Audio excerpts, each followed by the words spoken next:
सभी को नमस्कार। मैं Kiran Dubey dream IAS YouTube channel की तरफ से आप सभी का बहुत बहुत स्वागत करती हूँ। जैसा कि आप सभी जान रहे हैं कि मैंने हिस्ट्री के स्टैटिक पोर्शन को स्टार्ट कर दिया था, जिसमें हम वैदिक युग की तरफ एंट्री करने वाले थे। लेकिन आज जो मैं टॉपिक आपके सामने रखने जा रही हूँ वो हिस्ट्री सेगमेंट का न होकर करंट अफेयर का टॉपिक है, क्योंकि ये टॉपिक लगातार चर्चा में बना हुआ है, जिसका इम्पोर्टेंस जो है वो एग्ज़ाम में काफ़ी ज़्यादा है और इससे एग्ज़ाम में सवाल काफ़ी अच्छे तरीके से स्टेटमेंट के रूप में बनाए जा सकते हैं।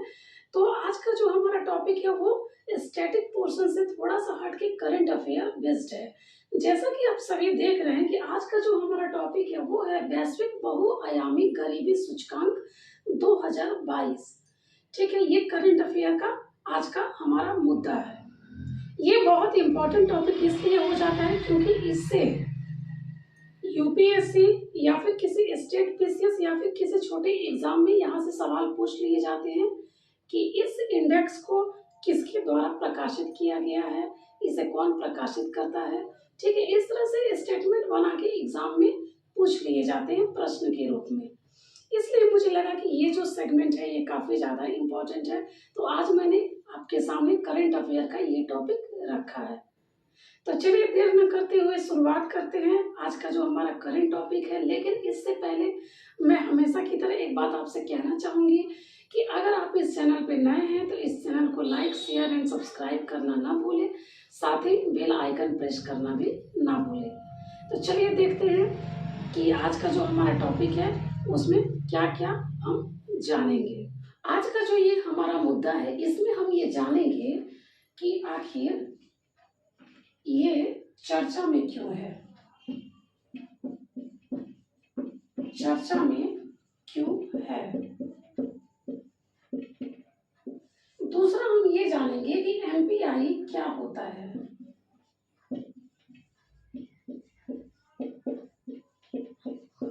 एमपीआई क्या होता है, एमपीआई यानी मल्टी डायमेंशनल पॉवर्टी इंडेक्स का शॉर्ट फॉर्म हो गया।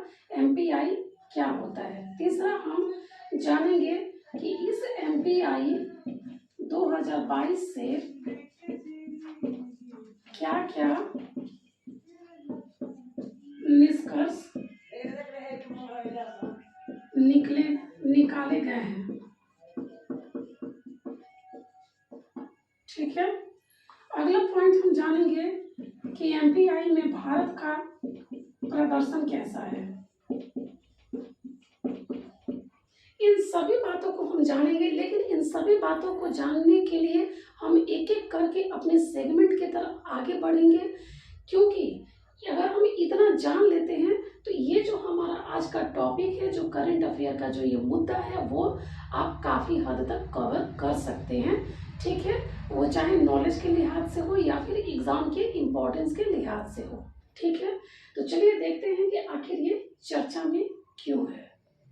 इस मुद्दे के चर्चा में रहने का एक प्रमुख कारण ये है कि इस इंडेक्स के द्वारा जो वैश्विक बहुआयामी गरीबी सूचकांक 2022 इंडेक्स जारी किया गया है, इस इंडेक्स के अनुसार इस बात की जानकारी की पुष्टि की गई है कि भारत में वर्ष 2005,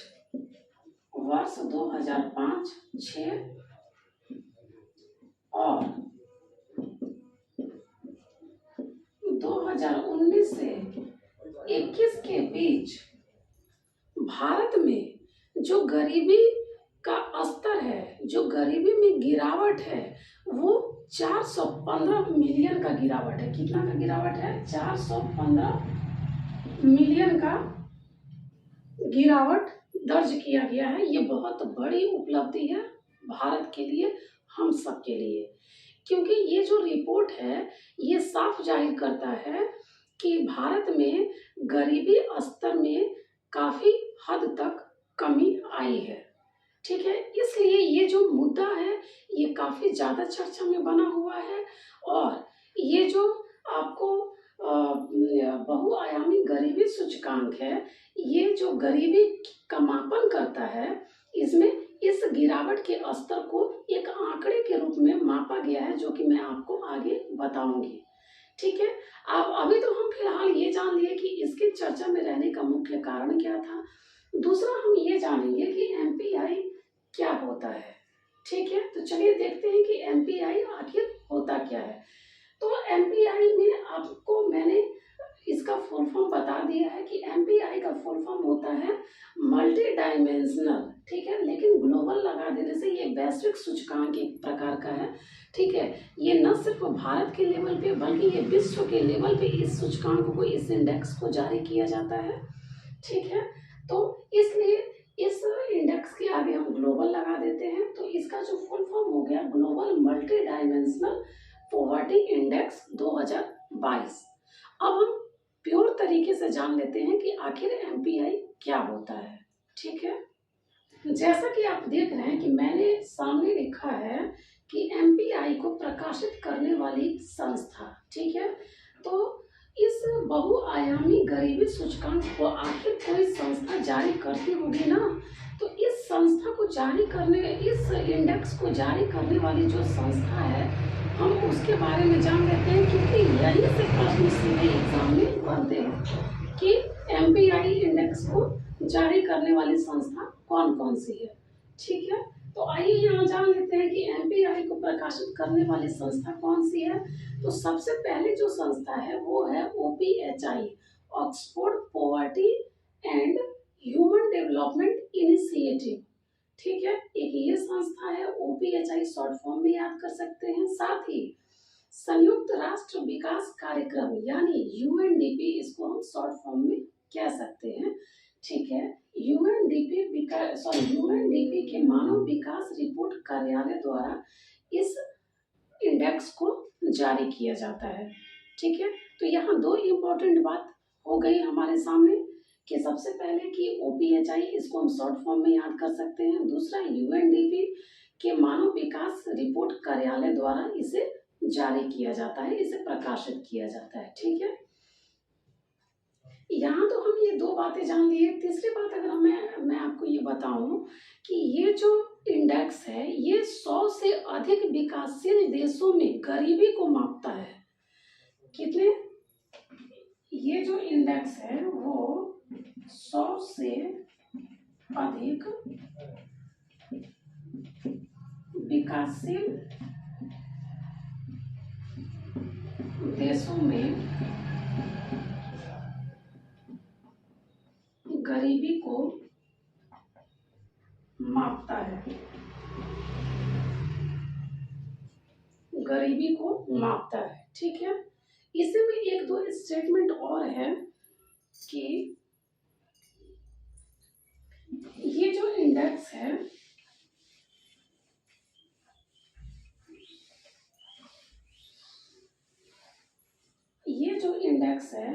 एमपीआई द्वारा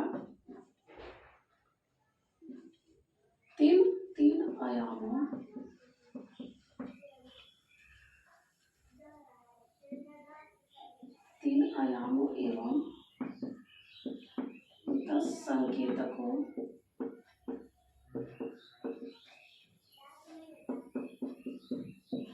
में अभाव को मापता है। ठीक है, अभाव को मापता है। एमपीआई इंडेक्स जो है वो 3 आयाम और 10 संकेतकों में अभाव को मापता है, यानी गरीबी के स्तर को मापता है। इन 3 आयामों को देखना बहुत ज़्यादा जरूरी है।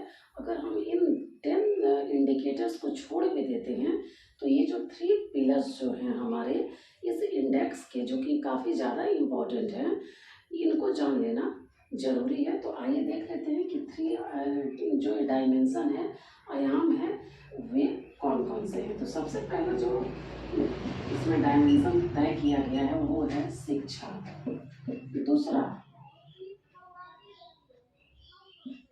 स्वास्थ्य। तीसरा जीवन स्तर।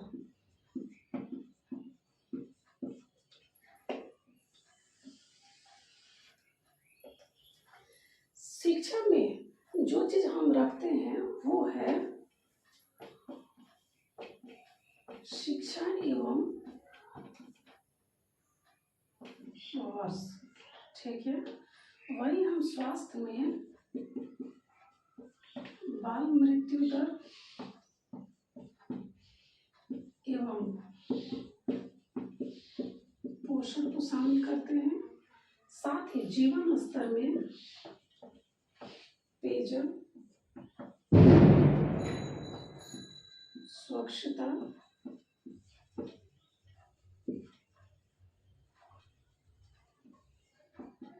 ईंधन की उपलब्धता,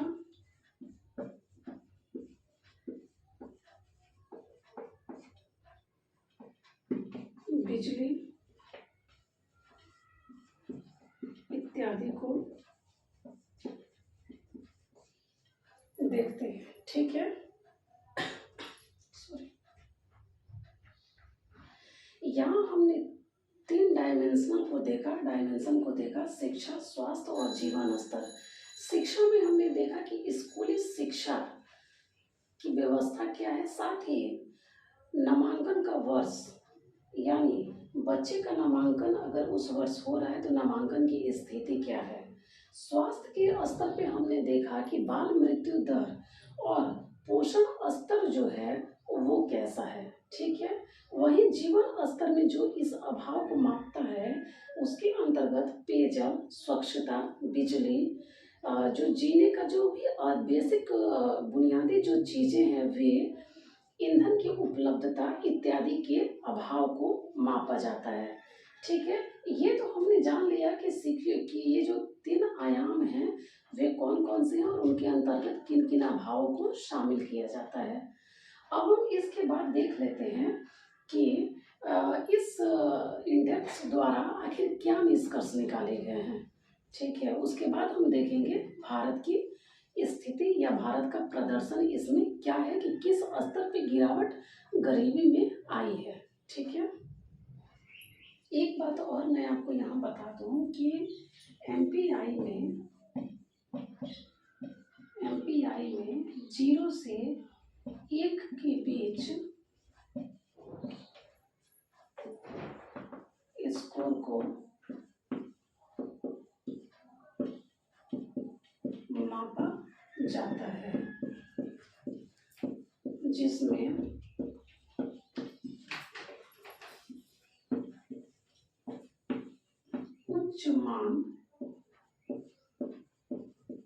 उच्च गरीबी को डिनोट करता है, यानी दर्शाता है, ठीक है।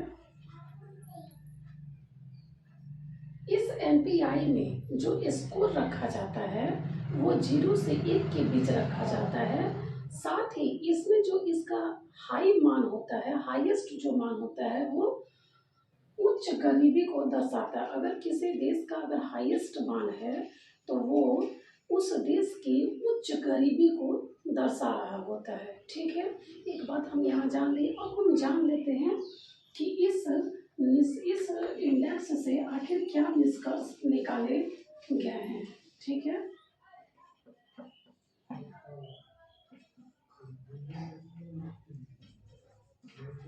एमपीआई 2022 के मुख्य निष्कर्ष। एमपीआई 2022 के मुख्य निष्कर्ष में हम 1-2 टॉपिक और जानेंगे जो कि बहुत ज़्यादा इम्पोर्टेंट है। उसमें जो ये निष्कर्ष निकल के सामने आया है उसमें पहला निष्कर्ष जो है उसमें ये बताया गया है कि जो आधे गरीब हैं, ठीक है, वे 18 वर्ष से कम उम्र के हैं, ठीक है। ये बहुत चिंतनीय विषय है। दूसरी बात ये बताई गई है कि लगभग 8.1% गरीब जो हैं वे या तो 60 वर्ष के हैं या फिर 60 वर्ष से अधिक के हैं, ठीक है, जैसा कि आप देख रहे हैं। तीसरी इम्पोर्टेंट जो निष्कर्ष निकल के इस इंडेक्स से सामने आई है वो है कि वैश्विक एमपीआई शुरू किए जाने के बाद से पहली बार गरीब लोगों की संख्या उप सहारा अफ्रीका में सबसे अधिक है। ये बहुत ज़्यादा इम्पोर्टेंट सेगमेंट हो जाता है, ये स्टेटमेंट हो जाता है कि वैश्विक एमपीआई शुरू किए जाने के बाद पहली बार गरीब लोगों की संख्या उप सहारा अफ्रीका में सबसे अधिक है। उप सहारा अफ्रीका में सबसे अधिक है, ये तो पहले स्थान पे आ गया, जबकि दूसरे स्थान पे, जबकि सेकंड स्थान पे जो है वो दक्षिण एशिया का स्थान है। ठीक है, दक्षिण एशिया का स्थान है, यहाँ मैं नीचे लिख देती हूँ, दक्षिण एशिया का स्थान है। ठीक है, पहले नंबर पर गरीब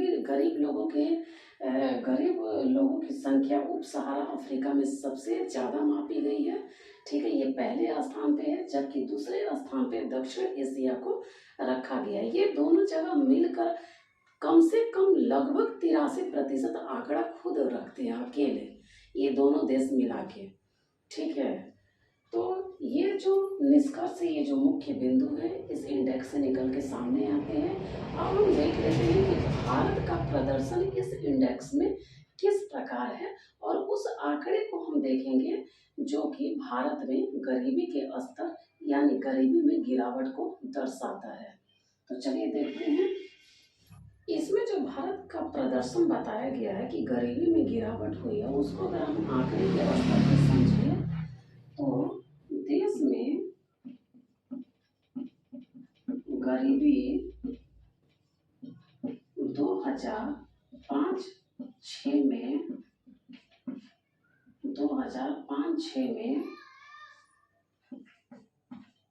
55.1% से गिरकर 2019 से 21 में 16.4% की गिरावट,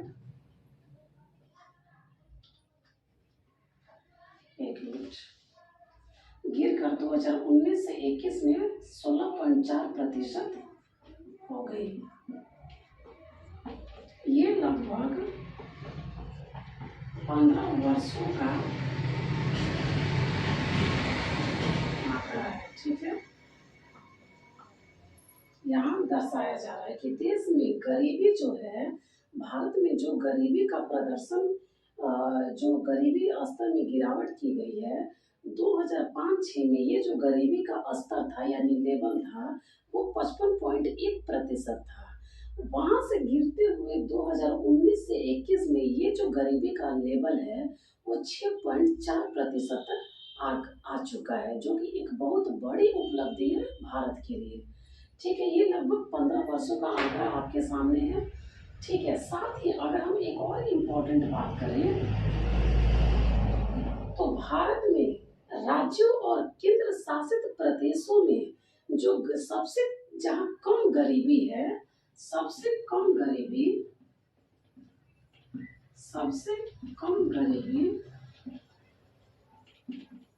वो गोवा में है।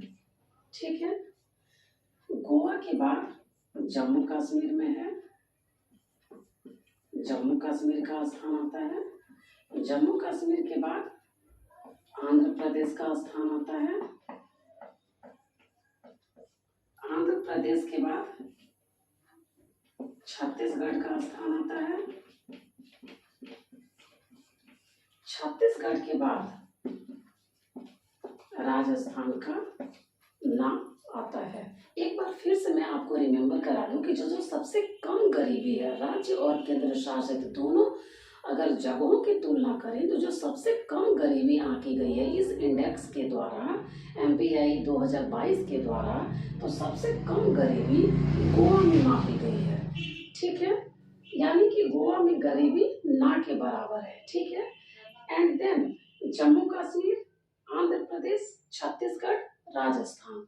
ठीक है, इन 5 जगहों को अगर हम सीक्वेंस वाइज याद कर लेते हैं, अगर यहाँ से स्टेटमेंट हमारे एग्जाम में बनते हैं तो शायद हमें कोई परेशानी ऑप्शन टिक करने में ना हो। ठीक है, तो एक सीक्वेंस मैंने आपको यहाँ बता दिया है कि सबसे कम गरीबी गोवा में है, उसके बाद Jammu Kashmir, Andhra Pradesh, Chhattisgarh and after then Rajasthan में मापी गई है। ठीक है, ये तो बात हो गई आज के करंट अफेयर के मुद्दों की, जो कि हमारे एग्जाम के लिहाज से, हमारे नॉलेज के लिहाज से काफ़ी ज़्यादा इम्पोर्टेंट था। ठीक है, इसी तरह से मिलेंगे अगले वीडियो में कुछ नए टॉपिक, कुछ नए सेगमेंट के साथ। तब तक आप ड्रीम आईएएस यूट्यूब चैनल के साथ बने रहिए। अगर आपने पिछले किसी वीडियो को नहीं देखा है तो please dream IAS YouTube channel के लिंक पे जाके आप अन्य सभी वीडियो को देख सकते हैं, जो कि हमारे एग्ज़ाम के लिए, आप सभी के एग्ज़ाम के लिए बहुत ज़्यादा बेनिफिशियल है। साथ ही आपको वहाँ से बहुत सारी जानकारियाँ ऐसे मिल सकती हैं जो जहाँ से सीधे एग्ज़ाम में सवाल आए हुए हैं या फिर आगे आने की संभावना है। ठीक है, तो इस वीडियो को यहीं पे स्टॉप करते हैं। मुझे उम्मीद है कि ये वीडियो आपको पसंद आई होगी। आगे आप लाइक, शेयर एंड सब्सक्राइब करना ना भूलें। मिलते हैं नेक्स्ट लेक्चर में। Thank you.